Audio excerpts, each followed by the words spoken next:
Hands, arms, feet, knees. They're all part of the action in the 1997 Squadron Rum All-Africa Open Knockdown Karate Tournament.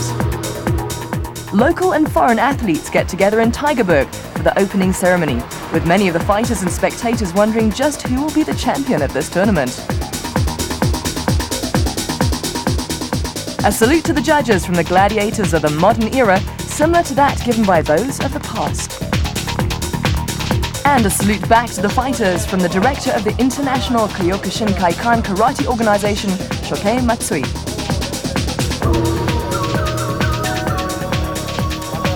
The difference with knockdown karate and other styles is we practice a full contact. In other words, we actually physically knock each other down to be able to win, or otherwise we knock the person unconscious. It's not a point system. There are only three rules that one has to remember in reference to what you're not allowed to do, and that's one, you're not allowed to punch to the face. Number two, you're not allowed to kick to the groin. And number three, if the person, you turn the person and he's defenseless, you're not allowed to punch or kick them to the spine. A demonstration of what is not allowed by two of the fighters taking part, which still seems to leave a lot of moves, kicks and punches still in the arsenal. Some blows count half a point, while others, which would render an opponent totally helpless if delivered with full force, will score an ippon, giving an immediate win. But first, a contest which shows the sheer power that these athletes can muster. Each fighter with 4 chances to choose a set number of short planks and then break them on the command. Johan Herbst going for 4 planks with a straight fist strike or seiken, the technique more a matter of will and concentration than power.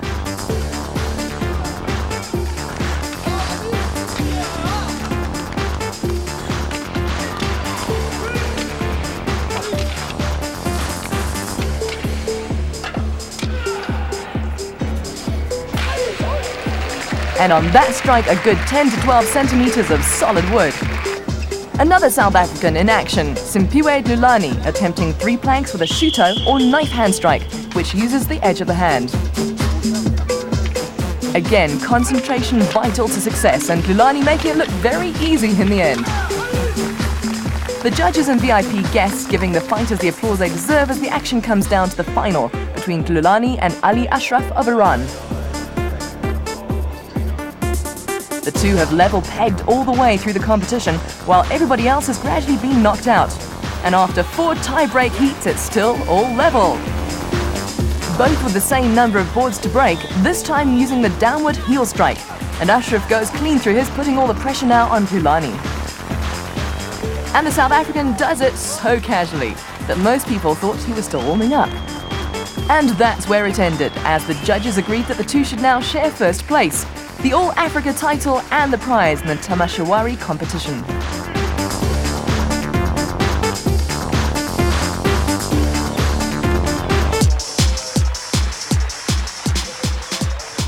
Now to the sparring itself, with the second round eliminations, with Hassan Ashrafi of Iran with the red belt up against Yankees Ndumiso of Eastern Cape. Ashrafi going through the first round on a bye, but coming out straight away to tell the judges that he can make it through on his own. The Iranian piling on the attack now and almost seeming to smother the South African in the attack. At the end of the bout, it all comes down to the 4-corner judges and the referee, who show flags to indicate their choice as to the winner. Ndumiso showing his delight at taking the bout, which puts him through into the next round to face either South Africa's Johan Herbst or Sadegh Kazemi of Iran. And that contest being decided right now. The blonde South African easy to distinguish as he keeps up a barrage of kicks against his opponent's legs, although the 20-year-old student from Tehran looking as solid as rock. But many of those punches and kicks starting to get through, and the 2-minute fight length must be seeming longer and longer to the Iranian as he tries to stay in the match. There's the signal for the end of the fight, which means it's going to be all up to the 5 judges to pick a winner. And if it's still a draw, then the athletes will go to be weighed. Very tense out on the mat as they wait for the decision. And 5 white flags means that Herbst takes the fight by unanimous decision. He'll be the one facing Ndumiso in the next round. The traditional courtesy shown the judges and the opponent is an integral part of this martial code, which emphasizes patience, respect, and appreciation. Back to the action with Western Cape's Gert Mostert with the red belt up against another of the strong Iranian squad, Fazad Firouzan.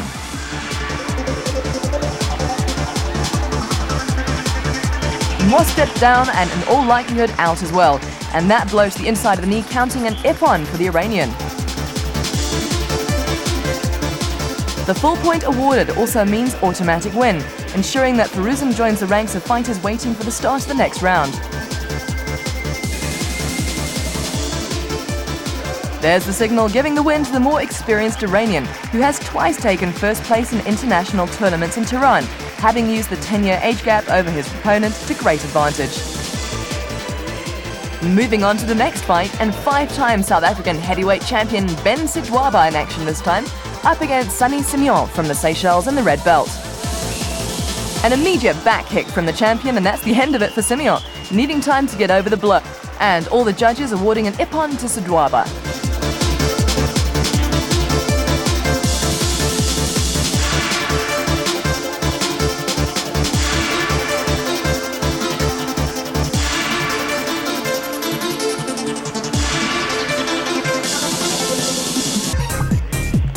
So, excellent technique giving an immediate win to Sidwaba, who has been training for 12 years since he was 16.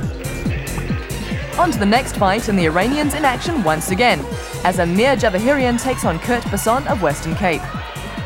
Javahirian is the under-19 champion of Iran, fighting in his first international tournament, and already giving Basson all sorts of problems with his height advantage, allowing him to get in a series of kiramashi, or outside low kicks to the leg. And inevitably the damage is done, the 21-year-old BA physiology student going down from one of the kicks, which brings the fight to an end. Basson more than willing to go on again, but the referee calling for a decision from each of the corner judges, and that putting Firouzan through into the next round.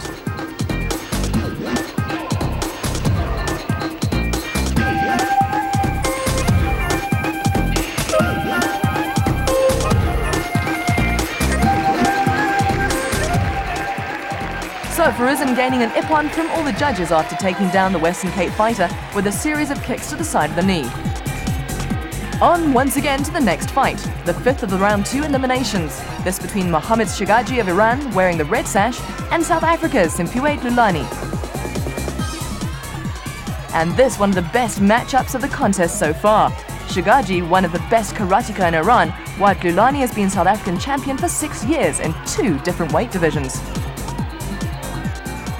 Both fighters putting a lot into the match, and both tired by the stage, trading punches and kicks equally, up until the South African puts in a classic move to knock out the Iranian and knee strike to Shagaji's chin, putting him down and bringing the audience to its feet. Dlulani moves straight to the rest position as the referee checks out Shagaji, the Iranian not quite knowing where he is at the moment after that blow, and the ref helping him tie his gi together once again for the decision. And so some very delighted fans at the end of that second round matchup, celebrating the ippon and a very powerful knockout by 23-year-old electrical engineering student Simphiwe Dlulani.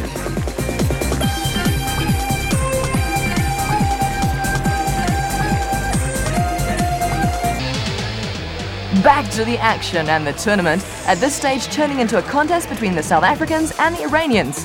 Siyabonga Sogiba of Eastern Cape up against Hossein Zadeh in this one.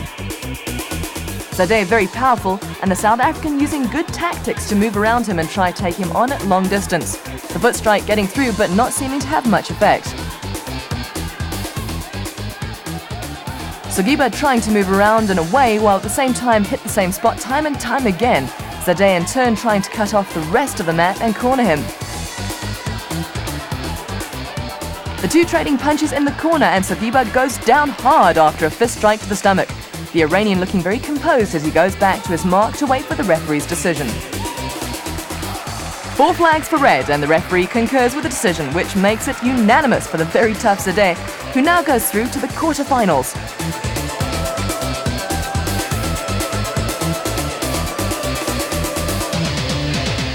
The last of the round 2 fights. This one again a South African-Iranian matchup between Ali Ashraf and Rodney Vipanar, who's wearing the red sash. Vipanar really getting the knees working hard, but being pulled up for grabbing by two of the corner judges waving the red flag. The ref indicating the problem to Vipanar as the corner judges get ready to vote on the match.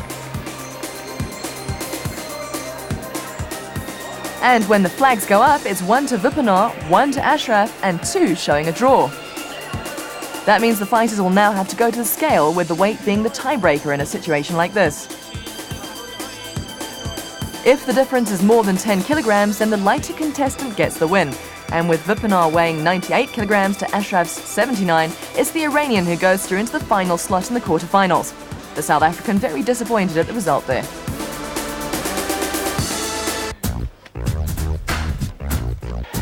Into the third round elimination, which is the equivalent of the quarterfinals. Johan Herbst of the national team up against Jantjies Ndumiso of the powerful Eastern Cape squad. Both fighters on an equal footing at this stage, putting in a wide variety of foot, knee and fist strikes before being separated for holding by the referee, who gets them back to their marks for the restart. Some tentative shots, then a massive fist strike to the chest from Herbst puts Ndumiso on the mat. The Eastern Cape fighter in a lot of pain as the referee makes Herbst return to his mark. Medical attention instantly on hand for Ndumiso, but not needed as he recovers enough to return to his place and await the confirmation of Herbst's victory. The decision a formality at this stage, with all flags showing red and the high arm signal from the referee showing a full point and the ippon for the current South African heavyweight number 2.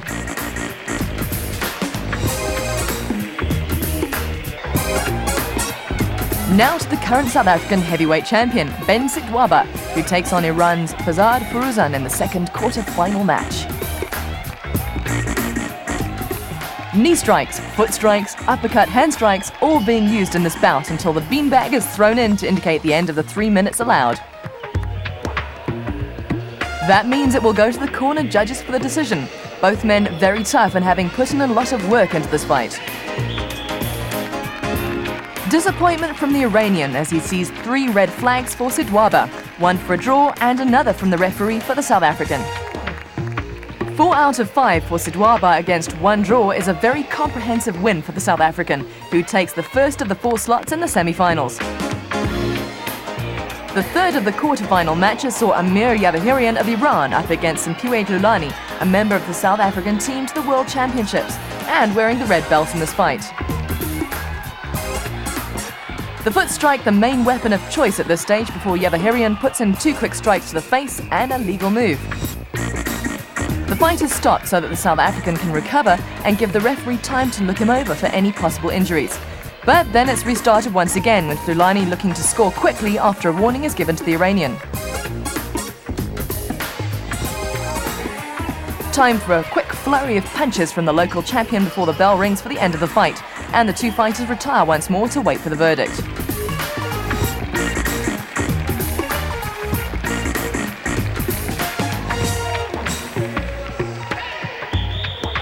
Four flags to Dlulani, and the centre judge's flag goes up for him as well, making it a unanimous decision, putting the South African through into the semi-finals. An excellent result for the South African weight group champion after what was expected by some to go to a tiebreaker. The third of the quarter-finals, an all-Iranian affair between Ali Ashraf and Hossein Zada, Ashraf wearing the red sash for this fight. No action at the moment, however, as Ashraf, who took the joint Tamashawari title earlier in the competition, injured his wrist during the last fight and has had to pull out of the competition, allowing Zada to go through on a bye.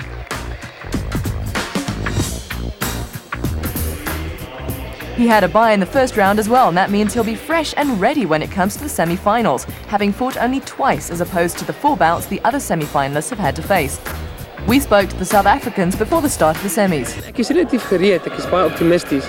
Soos jy weet, kry mens relatief beserings omdat dit 'n vol kontak tipe van fighting is. Maar ek is relatief gereed daarvoor. Ek gaan elke geveg vat soos dit kom. En soos hulle in Engels sê, this is where you separate the men from the boys. The only thing about the Iranians, although they are big and strong, the only thing is that their stomach is like, is weak. If you can go for their stomach, you can catch them. So that's what I was trying to do. It's going to be very tough because I'm going to fight Johan Herbst, and Johan Herbst is very, very good. And also, I just think Simpu is going to win, and then I'm going to meet him in the finals. So he's also a good fighter, and he has been overseas many times and is well experienced. So it's not going to be easy. And so, with just 3 South Africans and 1 Iranian left in the competition, it's Johan Herbst versus Ben Sidwaba in the first of the 2 semis. A slow start and then a sudden flurry sees Herbst go down with a groin injury.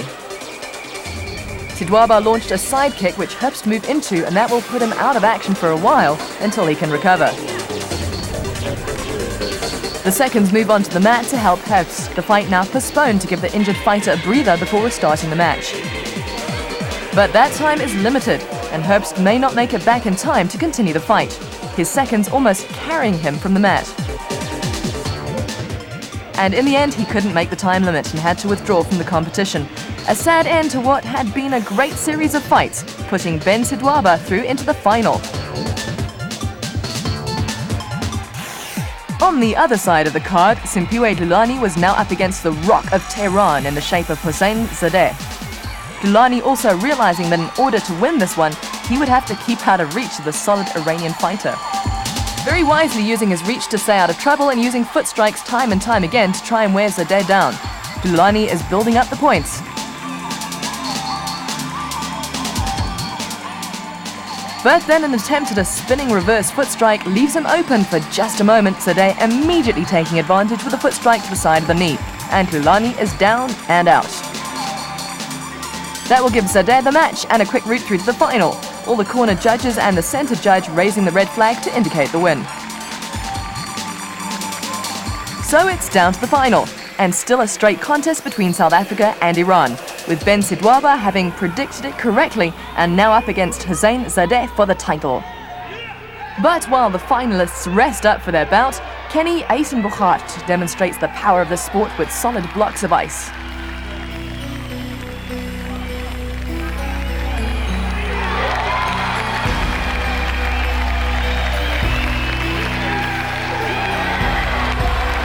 And with a final flourish breaking 10 or so tiles with his forehead, Eisenbuchart exits to a storm of applause from spectators, officials and VIPs.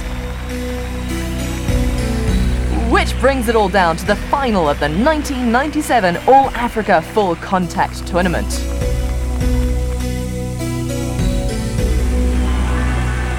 Hossein Zadeh and Ben Sidwaba getting straight into it, standing toe-to-toe and slugging it out, the Iranian putting in some massive fist strikes to the torso. Sidwaba in some trouble at the moment, unable to respond to the bombardment of punches and get his feet working. It's the feet strikes that would give Sidwaba the advantage, but both fighters very tired at this stage.